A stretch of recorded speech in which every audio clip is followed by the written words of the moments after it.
तो बच्चों अब हम पांचवें प्रश्न में आते हैं। किसी गाड़ी का चालक 52 किलोमीटर प्रति घंटे की गति से चल रही कार में ब्रेक लगाता है तथा कार विपरीत दिशा में एक समान दर से त्वरित होती है। कार 5 सेकंड में रुक जाती है। दूसरा चालक 30 किलोमीटर प्रति घंटा की गति से चलती हुई दूसरी कार पर धीमे धीमे ब्रेक लगाता है तथा 10 सेकंड में रुक जाता है। एक ही ग्राफ पेपर पर दोनों कारों के लिए चाल समय ग्राफ आलेखित करें।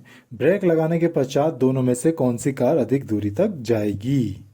जो इसमें हमें क्या दे रखा है पहले हम उसे लिख लेते हैं। देखो, केस फर्स्ट लेते हैं इधर और इधर केस सेकंड लेते हैं। ठीक है बच्चों, इसमें जो चाल दे रखी है, जो चाल है वो कितनी है? 52 किलोमीटर पर आवर की चाल से चल रहा है वो।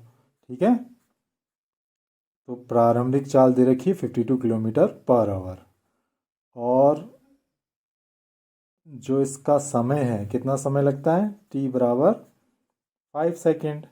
और यहाँ दे रखा है चाल 30 किलोमीटर पर आवर और इसको समय लगता है, कितना समय लगता है? 10 सेकेंड।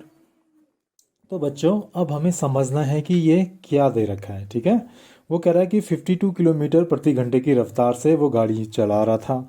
अब चला रहा था तो उसने ब्रेक मारना शुरू करा और 5 सेकंड के पश्चात उसकी गाड़ी रुक जाती है ब्रेक मारने के पश्चात। ठीक, तो ब्रेक मार के क्या करा उसने? जो स्पीड थी, जो गाड़ी चल रही थी, उसकी चाल में कमी आई। तो इसका मतलब यहाँ क्या हुआ? रिटार्डेशन हुआ है, मंदन हुआ है। ठीक है, तो यहाँ नेगेटिव एक्सीलरेशन की बात हो रही है, जो हमने इससे पहले ग्राफ देखा था वाली बात हो रही है। यानी कि धीरे धीरे जो उसका चाल है, गाड़ी की चाल है, उसमें कमी आ रही है। ठीक है, समान रूप से कमी आ रही कह रहा है वो। ठीक है, तो यानी कि रिटार्डेशन हो रहा है, यहाँ नेगेटिव त्वरण की बात हो रही है, ऋणात्मक एक्सेलरेशन की बात हो रही है।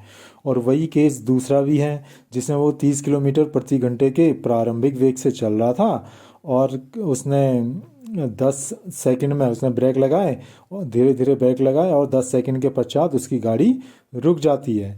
तो हमें ये बताना है बच्चों कि किसकी गाड़ी जो है अधिक दूर तक जाएगी। तो बच्चों इसमें हमें क्या चीज़ दे रखी है?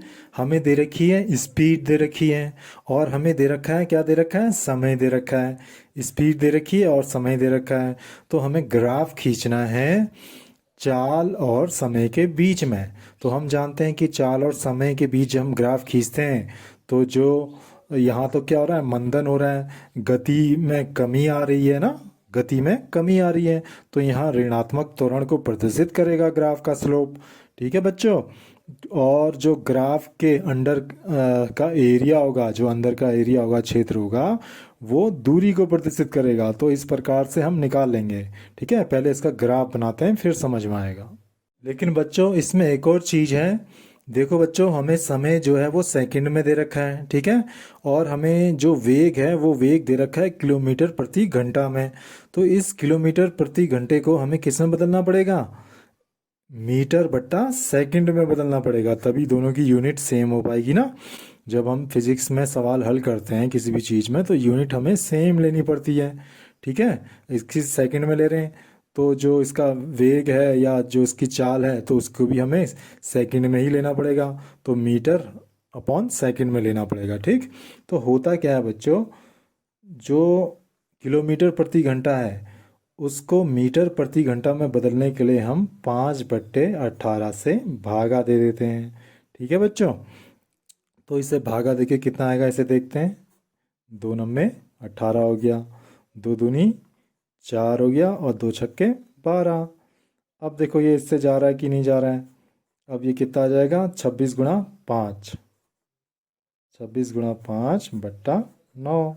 या इसको हम लिख सकते हैं 5×6 = 30, हासिल लगा 3 और 5×2 = 10, तो 130/9। अब यहाँ भागा दे दो, 130/9 को भागा दे देते हैं अब हम। तो देखो बच्चों, भागा देके कितना आ रहा है? 9 के पहाड़े से जाएगा नहीं जाएगा? 9×9। ठीक है, तो इसे घटा के कितना आ जाएगा? इसे घटा के आ जाएगा 4 आ जाएगा। अब यहाँ से शून्य नीचे आ जाएगा, ठीक है। जिसको भागा नहीं आता है समझ में, समझ लें। यहाँ से शून्य नीचे आ जाएगा, तो अब ये कितने से जाएगा? अब ये जाएगा 9 चक्को 36, 36, ठीक है। तो यहाँ इसे घटा के 4 आ जाएगा। अब नीचे आने के लिए यहाँ आगे कोई संख्या नहीं है, तो यहाँ हमें शून्य लगाना पड़ेगा, दशमलव लगाना पड़ेगा, ठीक, पॉइंट लगाना पड़ेगा। तो यहाँ एक शून्य आ जाएगा दशमलव लगाने से। तो ये फिर किससे जाएगा? फिर से ये जाएगा आपका 4 से 36, फिर आएगा 4, फिर जाएगा ये 4 से 9, 9 चक्को 36, ठीक है। और फिर शून्य है यहाँ, तो यहाँ शून्य लगा देंगे, ठीक है। यहाँ शून्य है तो यहाँ दशमलव है तो यहाँ शून्य लगा देंगे, ठीक। तो ये फिर 36 से जाएगा, तो ऐसे ये जाते रहेगा, ठीक है। तो इसका आंसर आ गया आपका 14.44, कितना आ जाएगा? Metre second. इसी प्रकार से हम इस वाले वेग को भी किस में बदल देंगे? 30 किलोमीटर प्रति घंटे को हमें मीटर अपॉन सेकंड में बदलना पड़ेगा। तो 30 को हम गुणा करेंगे 5/18 से, 2 नंबे 18 ले लेंगे, 2 एकम 2, 2 पंजे 10, ठीक है। तो ये कितना आ जाएगा? 15 गुणा 5/9, या 5×5 का 5, हासिल लगी 2, 5 एकम 5, 6, 7, और ये आ जाएगा आपका 75/9। अब हम इसे काटेंगे, देखो 3 तियाँ 9, 3 दूनी 6, 3 पंजे 15 का 5, हासिल लगा 1, ठीक है। तो ये 7 हो गया। तो ये आ गया आपका 25/3। अब हम भागा दे के देख लेते हैं बच्चों 25 और 3 को, तो कितने से जाएगा? देखो 3 अट्ठे, 3 अट्ठे कितना होता है? 24। तो 25 और 24 को घटा के कितना आएगा? 1 आएगा। अब यहाँ लेने के लिए कोई संख्या है नहीं नीचे, तो यहाँ पॉइंट लगा देंगे और यहाँ एक जीरो ले लेंगे, ठीक है। तो 3 3 तियाँ 9 आ जाएगा, 1 आ जाएगा, फिर यहाँ शून्य है तो यहाँ एक जीरो ले लेंगे, फिर 3 तियाँ 9 आ जाएगा। तो इस प्रकार से आते रहेगा ये, ठीक है। तो इसका आंसर आ जाएगा आपका 8.33 मीटर पर सेकेंड। बच्चों आपके दिमाग में एक प्रश्न आ रहा होगा कि हमने इसे 5/18 से क्यों भागा दिया। तो देखो बच्चों, किलोमीटर, 1 किलोमीटर बराबर कितना होता है? 1000 मीटर। और 1 घंटा में कितने सेकंड होते हैं? 60 × 60, यानी कि 360, ठीक है। 360 होते हैं क्योंकि 1 मिनट में 60 सेकंड होते हैं और 1 घंटे में 60 मिनट होते हैं, तो 60 × 60 हो जाएगा। तो किलोमीटर प्रति घंटे को मीटर प्रति सेकंड में बदलने के लिए हमें गुणा करना पड़ता है 1000/3600 से। 6×6 = 36, ठीक है। 3600 से गुणा करना पड़ेगा, तो 2 जीरो से 2 जीरो उड़ गया, ठीक। 2 पंजे 10 आ गया, 2 एकम 2, 2 अट्ठे 16, तो कितना आ गया? 5/18। इसीलिए हम किलोमीटर प्रति घंटे को मीटर प्रति सेकंड में बदलने के लिए 5/18 से भागा कर देते हैं, ठीक है। समझ में आ गया अब आपको? तो बच्चों अब हम इसका ग्राफिकल रिप्रेजेंटेशन देखते हैं, ठीक है। केस फर्स्ट और केस टू हमने लिख लिया है। किलोमीटर प्रति घंटे को हमने मीटर प्रति सेकंड में भी बदल लिया, और इस केस फर्स्ट और केस सेकंड, ठीक। तो केस फर्स्ट में हमारी जो ये चाल आई, स्पीड आई, वो कितनी आई? प्रारंभिक चाल कितनी थी इसकी? तो यहाँ देखो ग्राफ हमने खींच दिया है, ये चाल वाला सेक्शन है, ठीक है, मीटर प्रति सेकंड में, और ये समय वाला है सेकंड में। तो कितनी थी? 14.44। तो 14 यहाँ होगा और 14.5 यहाँ होगा, तो 14.4 जो इसका आधा है इससे थोड़े से नीचे होगा, तो यहाँ ले लिया, ठीक है। इसी प्रकार से इसे कितना समय लगा? जो इसने ब्रेक लगाना शुरू करा, इतनी चाल से चल रहा था, तो इसने ब्रेक लगाना शुरू करा, तो ब्रेक लगाया और 5 सेकंड बाद गाड़ी रुक गई इसकी। तो 5 सेकंड बाद, 5 सेकंड यहाँ आ जाएगा ना समय वाले में, देखो 5 यहाँ है तो 5 सेकंड। अब हम क्या करेंगे? इसको और इसको मिला देंगे, रेखा खींच देंगे, ठीक है बच्चों। देख लो, सभी बच्चे देखें, इसे ध्यान से देखें। तो इसको हमने रेखा खींच दी, ठीक। तो प्रथम स्थिति में तो हमें ये प्राप्त हो गया एक, ठीक है, एक रेक्टेंगल प्राप्त हो गया। जो ये स्लोप है बच्चों, ये हमें किसके बारे में जानकारी दे रहा है? ये स्लोप हमें जानकारी दे रहा है एक्सेलरेशन के बारे में, त्वरण के बारे में। जैसे जैसे समय बढ़ता जा रहा है, इसका चाल जो है, इसकी जो चाल है वो समान रूप से कम होते जा रही है, ठीक है। अब हमने पहले बात करी थी, यदि हम स्पीड और टाइम के बीच में ग्राफ खींचते हैं तो जो उसका अंदर का जो एरिया होता है, ये जो एरिया है, ये जो क्षेत्र है, ये किसके बारे में जानकारी देता है? ये जानकारी देता है डिस्टेंस के बारे में। तो हमें एक ये डिस्टेंस निकालना पड़ेगा, यानी कि त्रिभुज का एरिया निकालेंगे तो डिस्टेंस निकल जाएगा, ठीक। और दूसरी क्या जानकारी दी, ये देखते हैं। जो वेग है इसका 30 किलोमीटर वेग है, तो वेग सॉरी स्पीड जो है 30 किलोमीटर प्रति घंटा है। जो हमने कितना निकाल दी, 8.33 मीटर पर सेकंड। तो हम यहाँ ले लेते हैं 8, लगभग 3.33 यहाँ होगा, ठीक है। कितना समय लगता है इसे? 10 सेकंड का समय लगता है। 10 सेकंड का समय लगता है, ये धीरे धीरे ब्रेक लगाता है और 10 सेकंड के पश्चात गाड़ी रुक जाती है। तो 10 सेकंड इसके यहाँ हो गए, ठीक है। तो अब हमें इन दो पॉइंटों को मिलाना पड़ेगा। तो देखो बच्चों, ये पॉइंट और इस पॉइंट को हम मिला देंगे। 10 सेकंड वाला कहाँ गया? ये, ठीक है बच्चों। ग्राफ में इसको मिला देंगे हम। अब ये पॉइंट मिल गया, ठीक। तो हमें अब एक ये एरिया भी निकालना पड़ेगा, ये वाला एरिया। समझ में आ रहा है ना बच्चों? ये वाला एरिया, ठीक है। ये एरिया किसके बारे में जानकारी देगा? जो ये दूसरा त्रिभुज बना है, ट्रायंगल बना है, इसका भी एरिया हमें जानकारी देगा डिस्टेंस के बारे में, कि ये कितनी दूरी चली। याली गाड़ी कितनी दूरी चली, याला एरिया देगा। और याली गाड़ी कितनी दूरी चली, याला एरिया देगा, ठीक है। तो अब हम इनके क्षेत्रफल की सहायता से क्या निकालेंगे? दोनों के द्वारा चली गई दूरी निकाल देंगे और हमें पता लग जाएगा कि कौन सी गाड़ी अधिक दूरी तक जाएगी। तो बच्चों अब केस फर्स्ट ले लेते हैं, ठीक है। तो केस फर्स्ट में याला एरिया है, देखिए ये क्षेत्र है। तो इस क्षेत्र के अंदर का जो ये स्लोप है, इसके अंदर का क्षेत्र हमें किसके बारे में जानकारी देगा? डिस्टेंस के बारे में जानकारी देगा, ठीक है। तो केस फर्स्ट में हम क्या करेंगे? एरिया अंडर द स्लोप या कर्व, ठीक है। क्या हो जाएगा? ये एरिया कितना हो जाएगा? जितना कि त्रिभुज का एरिया होता है, ठीक है। तो कितना हो जाएगा इसका डिस्टेंस कवर्ड?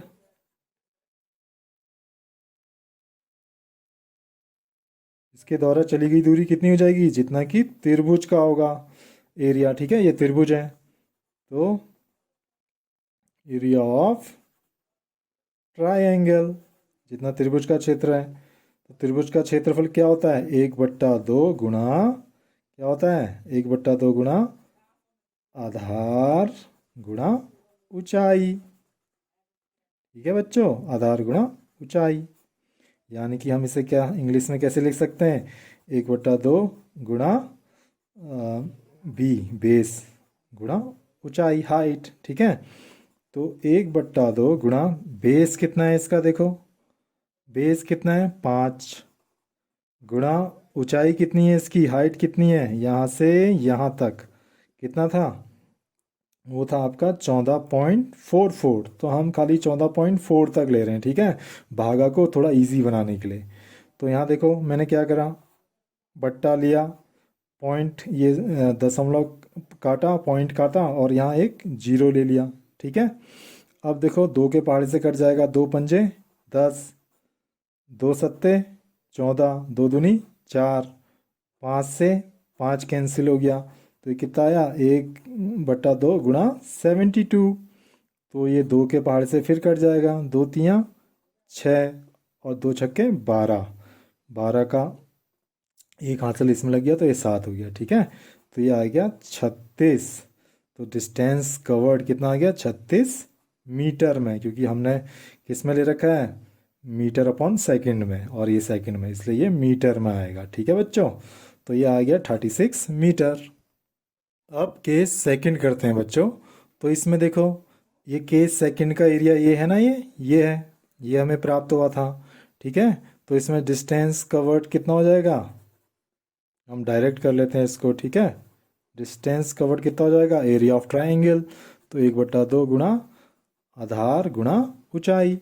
तो 1/2 गुणा आधार, आधार कितना है इस ट्राइंगल के लिए, ये वाला देखो बच्चों, ये जो त्रिभुज है इसका आधार कितना है 10, आधार कितना है 10, तो गुणा 10। ऊंचाई कितनी है 8.33, ये देखो 8.33, तो हम इसे ले लेते हैं इजी करने के लिए 8.3 तक ले लेते हैं, ठीक। तो इसे मैंने बट्टा करा, ये पॉइंट काटा और नीचे शून्य बढ़ा दिया, ठीक है। तो 10 से 10 कैंसिल हो गया, तो ये आपका आ गया 83/2। अब हम 83 को 2 से भागा देंगे बच्चों, ठीक है, ऐसे देख लो ज़रा। तो बच्चों ये कितना आ जाएगा, देखो 2 चक्को 8, 2 चक्को 8 आ गया, 8 से 8 गया तो 0 आ गया, ठीक है। और ये ऊपर से नीचे उतर जाएगा 3, तो 2 2 एकम 2, इसे घटा के 1 आ गया। अब उतारने के लिए कोई संख्या यहाँ नहीं है, तो हमें क्या करना पड़ेगा, पॉइंट लगाना पड़ेगा और यहाँ 0 लेना पड़ेगा, ठीक है। तो अब क्या हो जाएगा, 2 पंजे 10, ठीक। तो यह आ गया 41.5, तो इसका आंसर आ जाएगा 41.5 मीटर। तो अब आप देख के मुझे बताओ, ये आया 36 मीटर और ये आया 41.5 मीटर, तो कौन सी गाड़ी अधिक दूरी तक जाएगी, ये गई ना distance travelled by second car, जो ये दूसरी गाड़ी है उसके द्वारा अधिक दूरी तय की गई है। तो इसका आंसर हो जाएगा कि दूसरी गाड़ी अधिक दूरी तय करेगी ब्रेक मारने के पश्चात। तो बच्चों इसमें देखो, केस फर्स्ट में डिस्टेंस 36 मीटर आई, केस सेकंड में डिस्टेंस हमने कितना निकाला 41.5 मीटर। तो कौन सा वाला अधिक है, केस सेकंड वाला डिस्टेंस अधिक है, ठीक है। तो ब्रेक लगाने के पश्चात दूसरे चालक की कार अधिक दूरी तक जाएगी, ये इसका उत्तर है, ठीक। अब मैं आपको एक और चीज़ बता देना चाहता हूँ बच्चों, किसी किसी बुक में जो पहले वाली कार है उसकी तो यही दे रखी है स्पीड 52 किलोमीटर प्रति घंटा, लेकिन जो दूसरी वाली कार है उसमें 30 के स्थान पर कहीं कहीं इंग्लिश वाली जो बुक है उसमें 3 किलोमीटर प्रति घंटा दे रखी है। तो वाला केस भी देख लेते हैं, पहले वाले केस में तो इतना ही आएगा 14.44 मीटर प्रति सेकेंड। अब हम इसमें जो 3 किलोमीटर प्रति घंटा की रफ्तार दे रखी है दूसरी वाली गाड़ी में की दूसरी किताब में, तो इसको हल करके आ जाएगा 0.83, ठीक है। 5/18 से हमने गुणा कर दिया और ये आ गया आपका 0.83 मीटर पर सेकेंड। ये भागा मैंने दे रखा है बच्चों, देख लेना, ठीक। जो मैंने कहा कि इंग्लिश वाली किताब में दूसरी स्थिति दे रखी है, ठीक है। जो केस सेकंड है उसमें वेग कितना दे रखा था, उसमें किसी किसी किताब में 3 दे रखा है, 3 किलोमीटर प्रति घंटा, ठीक। तो उसको हल करके हमारा कितना आया था, 3 किलोमीटर प्रति घंटा दिया था। तो इसको हल करके हमारा आया था 0.83 मीटर प्रति सेकेंड, और समय जो है वो दे रखा है 10 सेकेंड, ठीक है। तो इस स्थिति में हम डिस्टेंस निकालेंगे, कितना निकालेंगे, देखो दूसरा वाला करके भी देख लेते हैं, 1/2 इंटू आधार गुणा ऊंचाई। तो 1/2 गुणा आधार कितना है बच्चों, आधार देख लो, पहली वाली स्थिति तो वही होगी, सेम है क्योंकि पहले वाली कंडीशन, दूसरे वाली कंडीशन बदल जाएगी क्योंकि इसमें जो 3 दे रखा है, ठीक है। तो 1/2 गुणा आधार, आधार कितना है देखो, आधार तो 10 का 10 ही है। अब ऊंचाई कितनी हो गई, ऊंचाई हो गई 0.83, तो 1 से नीचे ही होगी, तो 0.83 यहाँ पर आएगा लगभग, ठीक है। तो हमने ये एरिया देख लिया, तो ये ट्राइंगल बन रहा है दूसरे वाले केस का, ठीक। कब बन रहा है, जब इसका वेग दे रखा है 3 किलोमीटर प्रति आवर, ठीक है, 3 किलोमीटर प्रति घंटा, ठीक। इसका वेग जब इतना दिया है, तो इस एरिया का क्षेत्रफल निकालना है हमें।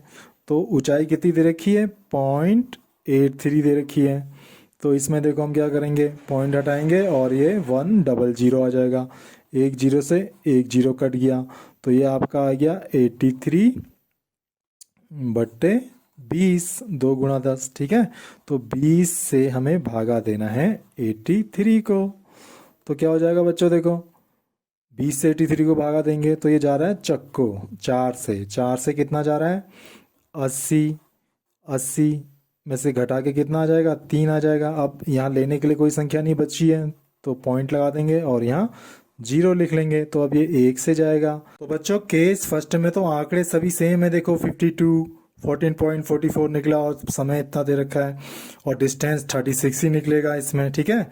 बस इसमें क्या हुआ था, इंग्लिश वाली बुक में जो यू है सेकंड केस वाली कार का, वो 3 किलोमीटर प्रति घंटा दे रखा है, तो इसको हमने मीटर पर सेकंड में बदला तो 0.83 आया और समय 10 सेकंड ही दे रखा है। तो इसमें हमने जो डिस्टेंस निकाली वो कितनी आई थी, 4.15 मीटर। तो अब देखो दोनों में से कौन सी गाड़ी अधिक डिस्टेंस तक, अधिक दूरी कौन सी गाड़ी ने तय करी है, तो इस स्थिति में पहली गाड़ी ने अधिक दूरी तय करी है, ठीक है। इस स्थिति में आंसर बदल जाएगा, इस स्थिति में पहली गाड़ी द्वारा अधिक दूरी तय करी है। कब, जब दूसरे केस की गाड़ी का 30 किलोमीटर प्रति घंटे के स्थान पर 3 किलोमीटर प्रति घंटा दिया गया हो तब, ठीक है। क्योंकि हिंदी वाली किताब में 30 किलोमीटर दे रखा है और इंग्लिश वाली किताब में कहीं कहीं 3 किलोमीटर प्रति घंटा दे रखा है। तो मैंने आपको दोनों ही स्थिति का ग्राफ बना के भी दिखा दिया है, ठीक है बच्चों।